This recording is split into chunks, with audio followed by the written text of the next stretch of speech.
and welcome back to From My Mom's Basement. I'm your host, David Chamberlain, and this is episode 30 of the podcast, titled Killing Gandhi. And just a quick heads up before we get started, I've posted all of my podcast on YouTube now, so if you search From My Mom's Basement podcast on YouTube, you should be able to find all of my episodes there. Without further ado, let's get into it.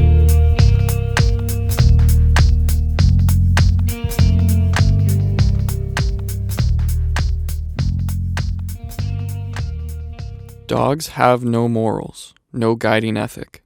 They're unprincipled animals controlled only by their passions, lust, violence, and hunger. By this logic, I think it's morally sound to kill dogs. In fact, we might have a moral obligation to kill them. So that's what I've decided. I'm going to kill my neighbor's dog. Don't worry, I'll make it quick, but not necessarily painless. I'm not sure if his mutt deserves that kind of mercy.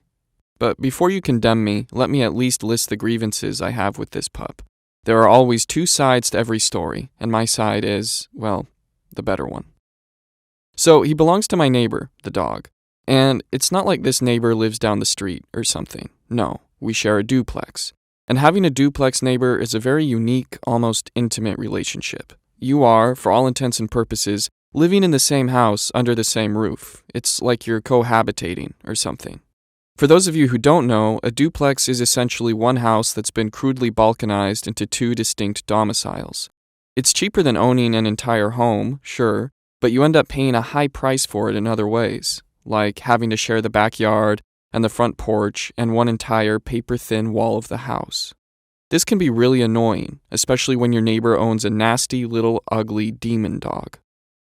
Just like his owner, the dog is old and graying and severely overweight and stares at me with roomy, egg yolk-colored eyes. The eyes of nightmares, eyes which haunt my waking thoughts. I'm unsure of his exact breed, but his pedigree is undoubtedly muddied and questionable. I think his ancestors engaged in incest, or else let a couple rodents sneak their way into the gene pool. He's about the size of a small microwave, the dog, not my neighbor, and has a face that's like half decomposed or something, as if his owner exhumed him from a crypt somewhere. His nose and mouth are all crooked and disfigured and of varying shades of caramel and brown, the colors of rotting flesh. Seriously, he's like a zombie dog or something.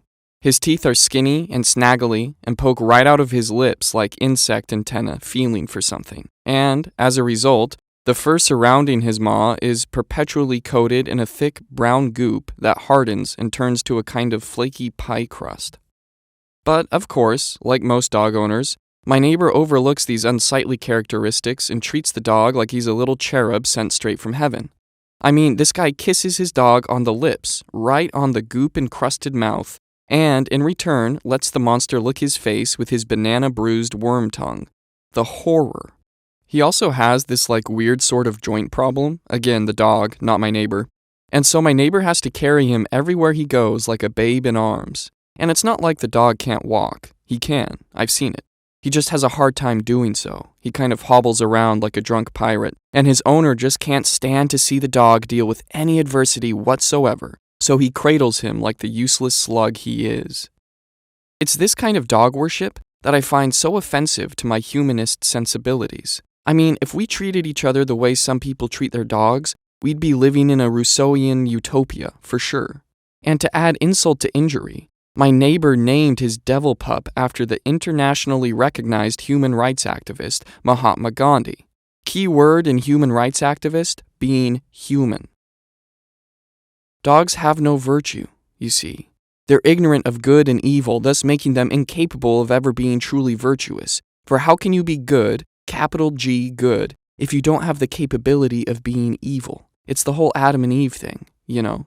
What I'm getting at is this. If dogs can't be good in the philosophical sense, then the only reason people enjoy them is because they're cute, because of a physical trait that they have no autonomy over whatsoever.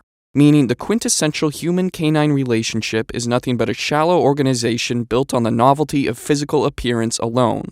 It's a disgrace. And yet people go gaga for these little propagators of stink and saliva, even when they seem to lack that sole source of their magnetism, cuteness. Gandhi's owner is a prime example of this phenomenon. Gandhi has no cute factor whatsoever, but his owner still bows down at his dirty little paws as if he's some pagan deity. And look, things wouldn't be so terrible if dog owners' fanaticism remained at this level, personally worshipping their canines. But instead, they have to proselytize. They have a need to get everyone else worshipping their dog too. Like, for example, every evening as I come home from work, my neighbor, as if anticipating my arrival, stands out on our front porch holding his little pooch in the air as though he's an icon or something I should supplicate to, and shouts, "Hey Gordon, Gandhi wants to say hi." He says this last part in a kind of affected baby voice, you know the way people talk to dogs, and widens his eyes like a child trying to play all cute-like. I smile and nod and lean over the wrought iron railing that separates our front porch and pet the dog. I do. I pet him. I not only pet him, but, and this is perhaps my greatest sin, I feign enjoyment at the sight of the dog and even express personal pleasure in petting him. This is almost like an out-of-body experience. I lose control of my extremities and watch as my fingers glide through the oily coils of the dog's fur and listen to my voice, which sounds distant and echoey, say, "Hey Gandhi, hey buddy, who's a good pup?" It is, and I'm not too proud to admit it, one of my great displays of ideological cowardice. If I were really committed to my anti-dog stance, I'd ignore Gandhi completely and forego all communication with his owner. Instead, I fold like a lawn chair in the face of the pooch and murmur sweet nothings into his ear while thoughts of his murder float around in my head. For the rest of the evening, I'm reminded of my cowardice by the granular residue that coats my fingers, a result of the dog's unwashed fur. It feels kind of like chicken grease mixed with grains of sand. So, anyway, the dog is really ugly and really unclean, but those qualities alone don't warrant his execution. No, it's not necessarily the dog himself that's unbearable. It's what he does that makes me want to shoot him. It's his actions that must be put to an end. For starters, and this is the really big one, he yaps. My lord, does he yap. He doesn't bark, he doesn't growl or woof or snarl, he yaps. Constantly. He's able to reach this magical frequency that excites the atoms in our duplex's shared wall and reverberates through the entire house with an ear-splitting resonance. I'm serious. It doesn't matter what part of the duplex I'm in, if he's yapping, I hear it. Not only do I hear it, but I hear it with a kind of supernatural clarity, as if he's yapping right inside my skull like a perverted conscience. The only way I can escape the racket is to go into our shared backyard, sit down in my plastic lawn chair, and pray that the yapping might end before I go back inside. It never does. The mutt doesn't know how to shut up. I have this theory that my neighbor, for what reasons I can't say, deliberately excites the animal so as to keep his goopy lips flapping constantly. I have no way to prove this, of course, but I find it hard to believe that the rodent dog would yap that much without some kind of external provocation. At any rate, killing the dog will end the mind-numbing yapping, and if my neighbor really is provoking him, deliberately urging him to yap just to annoy me, then the dog's death will serve as a good warning. Don't mess with me, buddy. Next on the list of the dog's capital offenses, his poop. The dog goes potty in our backyard, our shared backyard, mind you. And what started out as a normal kind of peninsula of poop, a small region in the corner of the lawn that was implicitly sanctioned as the dog's poop area, slowly morphed into an expansive archipelago of dog droppings that stretches all the way across the lawn onto my side of the yard. And let me be clear, there is a known distinction between my side of the yard and my neighbor's. Although no border has been formally drawn, there's this big crack in the cement in the back patio that my neighbor and I, kind of silently agreed will act as our border, stretching all the way through the lawn to the wooden fence on the other side of the yard. This border isn't disputed. I keep my patio furniture, 2 plastic lawn chairs and a frosted glass table, on one side of the crack, and my neighbor keeps his white trash memorabilia on the other. He's got a torn-up sofa, a pile of rusty piping that was once a structure of some kind, clear plastic Tupperware bins full of clothing and tools and rope, a fire pit that's mostly used as an ashtray, and like 6 car batteries laid out for some reason. But this is all on his side of the yard, so it's a-okay. The dog's poop, however, is not. I guess Siddiqui's adage might prove to be true. All borders imply the violence of their maintenance, because let me tell ya, I'm ready to maintain this border through any means necessary. Every time Gandhi pinches off one of his steamy payloads on my side of the yard, my neighbor, who is well aware of the backyard border situation, is essentially giving the pup tacit approval for this criminal violation. And what's infinitely worse, he doesn't pick up after him. Can you believe that? My neighbor literally just leaves the poop to rot and fester on my side of the yard. And you might think, based on the rodent dog's slight stature, that his bowel movements are insignificant. Well, you'd be wrong. I can assure you that this dog has a colon that belongs in a rhinoceros. His poops defy all Newtonian laws of physics. There's no equal or opposite reaction here.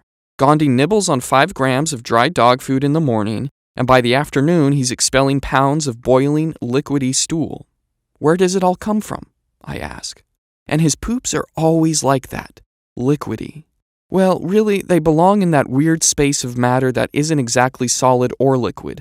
They kind of have the texture of nearly dried Elmer's glue, which makes them kind of impossible to pick up.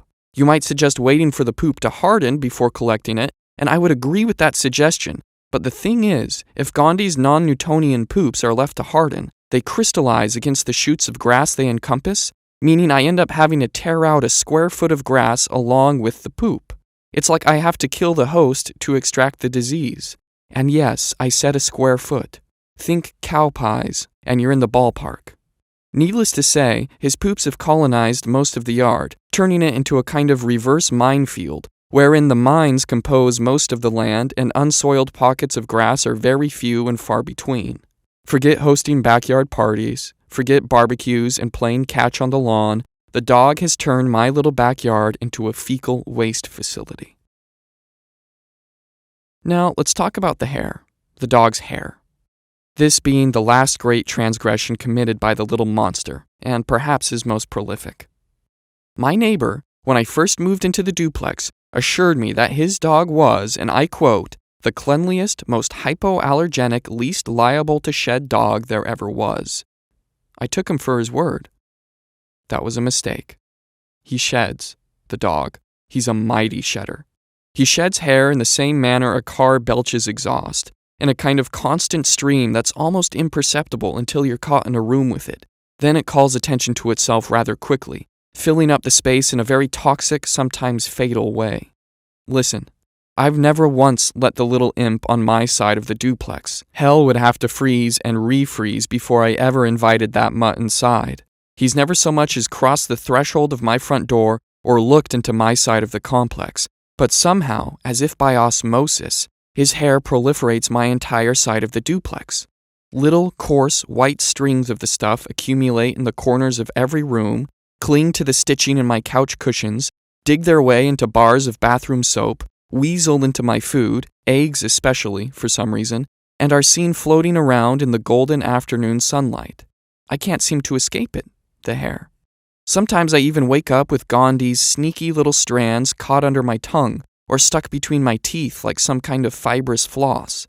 It's as if the hair just materializes inside my mouth, out of nowhere. It's a phenomenon, like his poop, that defies all natural laws of science. There's a part of me that earnestly believes, similarly to the yapping, that my neighbor has something to do with the hair. Like maybe he sneaks into my side of the duplex and sprinkles hair around my place like demonic pixie dust or something. Something very unnatural is happening here. Something that exists beyond rationality. Gandhi, the demon zombie dog, has somehow enacted the perfect combination of absolutely annoying behaviors to make a man go batshit insane. I mean, the culmination of these things, the yapping, the hair, the pooping, and the actual physical repulsivity of the dog himself, has turned me into a kind of raving lunatic that wants to destroy what's supposed to be the universal symbol of innocence and loyalty and downright adorableness, the dog. Man's best friend. But I don't care anymore. I want the little bastard dead. I don't want to see his little piss-colored eyes staring at me, judging me. I want him gone. I feel his eyes on me. I hear his little raspy yap in my head. I taste his hair. I smell his poop. And I can't take it anymore. So yeah, I'm going to kill the dog. And I'm not going to make excuses or try to hide behind rhetoric or fancy philosophical arguments. I see this for exactly what it is, murder. Canine, doggy murder. I bought a gun today. It's the first one I've ever owned. It's cold and metallic and smells like old fireworks. It's a little thing, really just a step up from a pea shooter, and it's kind of ugly too. But it'll get the job done. Of that, I'm sure. What? You thought I was going to be sneaky about it? You thought I'd plant a neurotoxin in his food? Or give him a dog treat laced with cyanide? Or leave a chocolate gift basket conspicuously unattended in the backyard? No. I'm going to make this a spectacle. Imagine what a loss it would be if I were to kill this dog under clandestine cloak and dagger type circumstances. There would be no honor in that. No. And I've looked it up. Killing a dog with malicious intent has a maximum prison sentence of 7 years, but that extreme punishment is only doled out to guys who like to, mutilate and torture dogs, clip off their ears and eat their internal organs and stuff, not just kill them. So really, I think I'll probably get community service and, probation or something, and the mighty judicial system will call it even. Which is fine by me, buddy. I'd gladly serve 20 years of solitary confinement in the most dreaded hooskow imaginable if it meant getting to see the life leave that little monster's eyes. I'd wake up every morning with a big, pearly grin on my face knowing that sucker was rotting 6 feet under. What a consolation. So, about the gun. I went to this little pawn shop on the other side of town which was called Dragon Pawn, and which does business out of the end of a rapidly deteriorating strip mall whose heyday was probably back in the early 2000s. It didn't even have proper signage, the pawn shop. Its name was stenciled in red spray paint on a giant white vinyl banner, which was nailed directly into the cracking stucco of the building. But I figured a place that has a vinyl banner for a business marquee is probably the best spot to get a gun which will be used for illegal activity. The owner of the shop was a tall, emaciated redhead who had a kind of sparkly orange mustache that was groomed and oiled like a Civil War-era colonel's. His shop was chock full of interesting but useless things. Unicycles, fancy tandem bikes, old fur coats, old army uniforms, high school rings from the class of 56 or something, scratched electric guitars, and Pokemon cards, which were wrapped in cellophane and propped up on a shelf and lit with little spotlights as if to highlight their extreme value. But inside a glass counter, which was kind of theatrically lit by a string of high-intensity LEDs, were rows upon rows of guns, their metal glistening like priceless jewels under the digital light. "How can I be of service to you?" the General Custer lookalike asked. "Well," I said, focusing my attention everywhere but on the guns, I need a gun. I'm looking for a gun, I guess, just in the market for one." Without skipping a beat, as if what I'd asked for were as innocuous as a pack of chewing gum, the shopkeeper grinned and said, Sure. What do you need it for? Hunting? Home security? Concealed carry?" I want something discreet, but that can pack a punch, you know." At this request, the shopkeeper's eyes sparkled, as if what I said were kind of provocative or personal. He curled his squirrely face into a smile, which was about 85% silver and gold, and said, "Okay, sure. Follow me over here, buddy." He led me over to the end of the glass counter, where a family of small, antique-looking pistols were on display. They were all wooden-handled revolvers that were obviously well-loved by generations of previous owners. Some were probably used in the Mexican-American War, or worn on Wyatt Earp's hip or something. "Discreet, eh?" the shop owner said, more or less to himself. "Something discreet and can pack a punch. The shop owner's eyes danced over the fleet of pistols. "Well," he said, reaching under the counter and snagging a stocky little gun about the size of my cell phone. "You can't go wrong with a snub-nosed .38. I think this could get the job done for you, whatever that job may be." The shop owner laughed and gave me a saucy wink. Flipping the pistol around, he handed me the weapon handle first. I took the gun and felt some kind of sticky residue on the pistol grip. Gray, papery flecks were peeling off the handle and bonding with my skin. "Hey," I said, "what is this? Why is it all sticky?" The previous owner probably duct taped the handle. Makes it harder to find fingerprints that way. Or something. I don't know." The shop owner winked. "Want me to wash it off for you? I have acetone here somewhere." No, it's all right, I said, turning the gun over in my hand. Is there a way I could test this thing out? The shop owner growled, tapping his knuckles on the glass countertop. We don't have a legitimate gun range here, but we do have this loading dock out back. We could probably set something up out there. Okay, I said. Sure. The shop owner nodded, grabbed a box of 38 cartridges from off his shelf, and led me through a back door. We came out into this back alley type place, which was lined with trash and junk.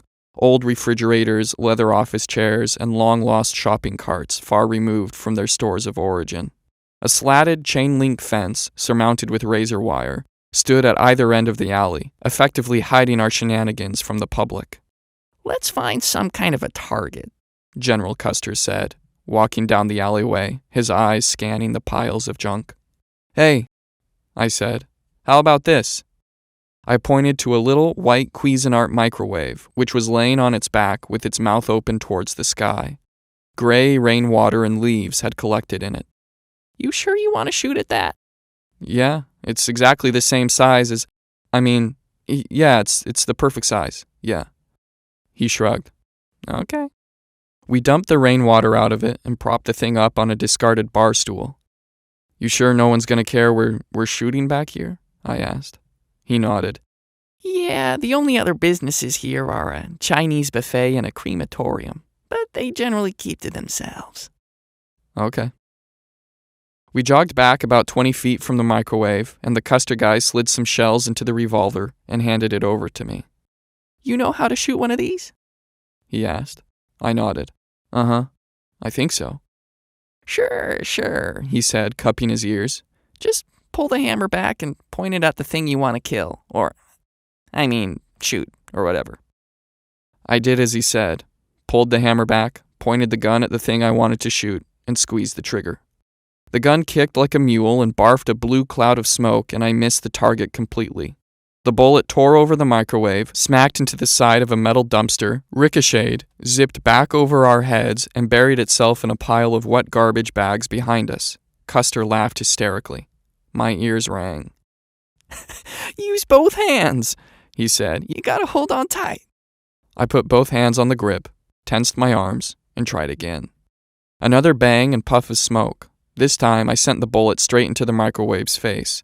It punched a hole through its polka dot glass, slammed into its backside, and took the whole thing right off the bar stool with a beautiful, satisfying crash. I'll take it, I said, watching wispy tentacles of smoke rise from the gun's mouth.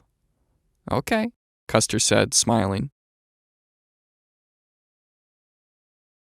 It's happening tonight. He's away somewhere, my neighbor, and has left Gandhi on the back porch all by his lonesome. Poor thing. From my bedroom window, I see him on the cement down there, wiggling around like a curly maggot. He jumps at the sliding glass back door, yapping all the while. He scratches at the glass, yaps. He jumps at the glass, yaps.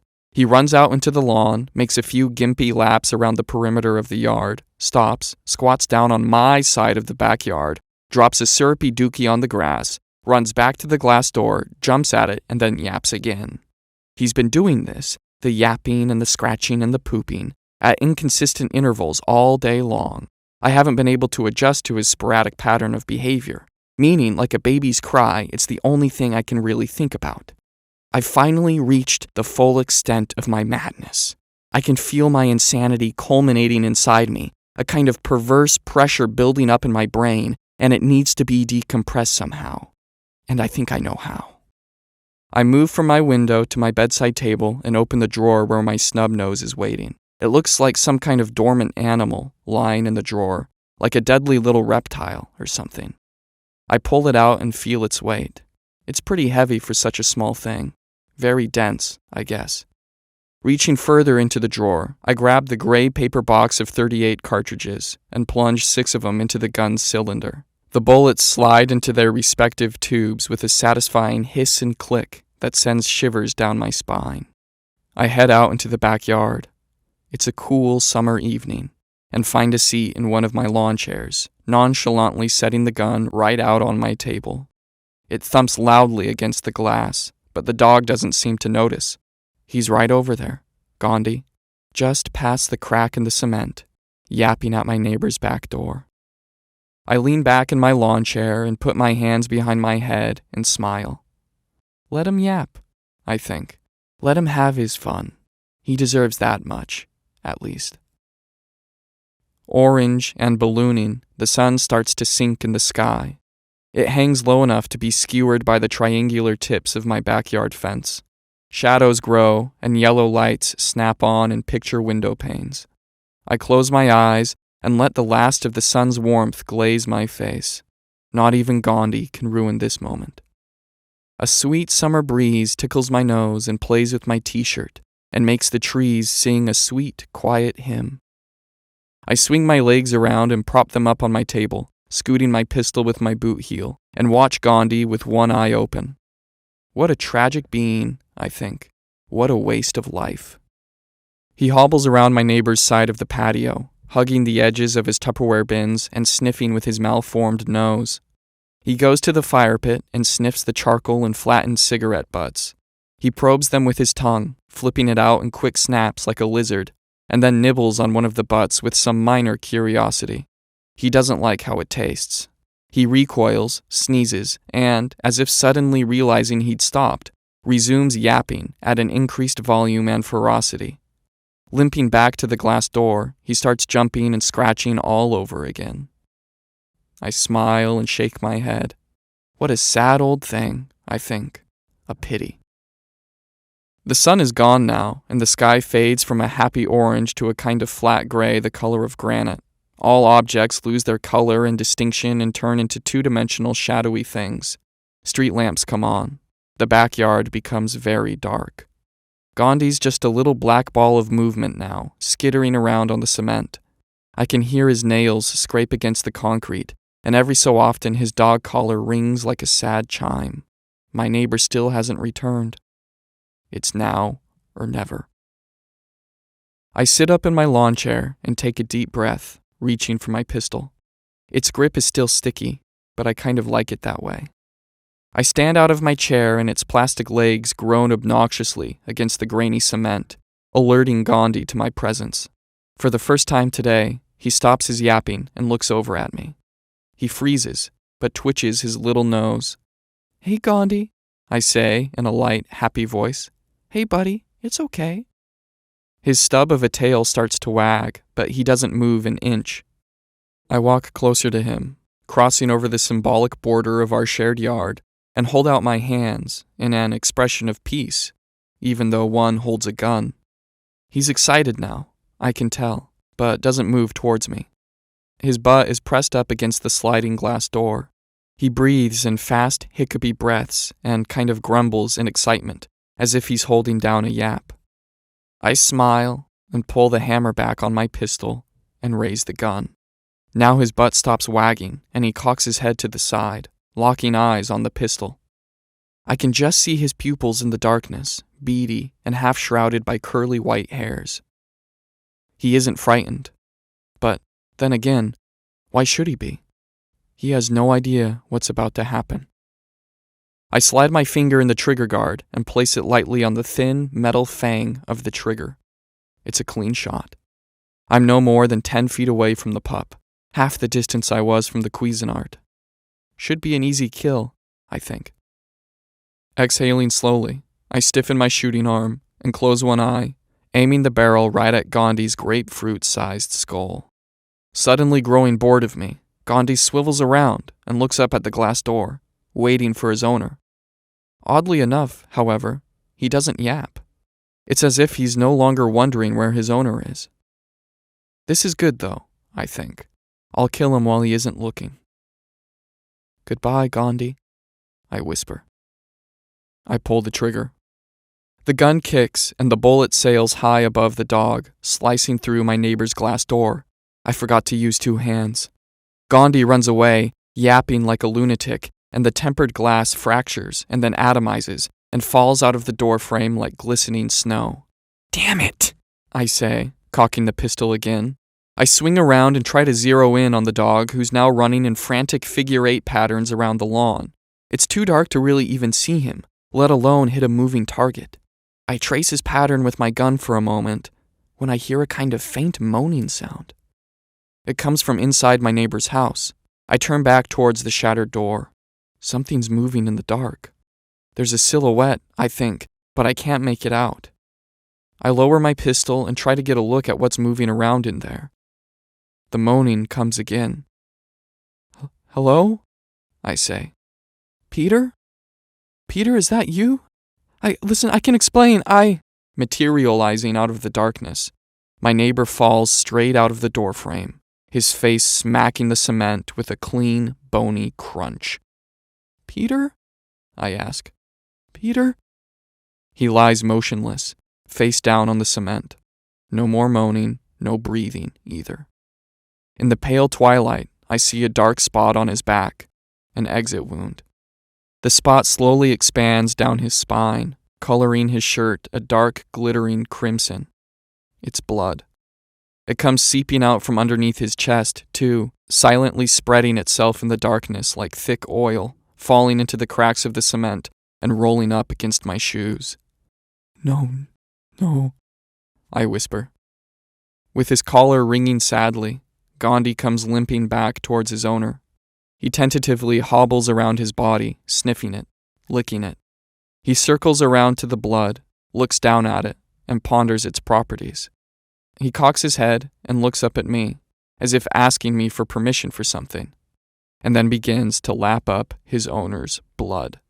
It splatters his fur, speckling his coat with strawberry pink spots.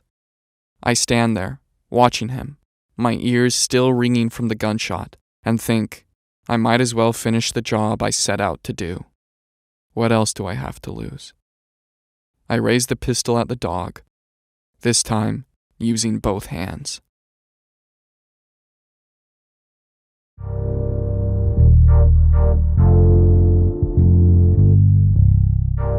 Thank you all for listening. That was episode 30 of the podcast, titled Killing Gandhi.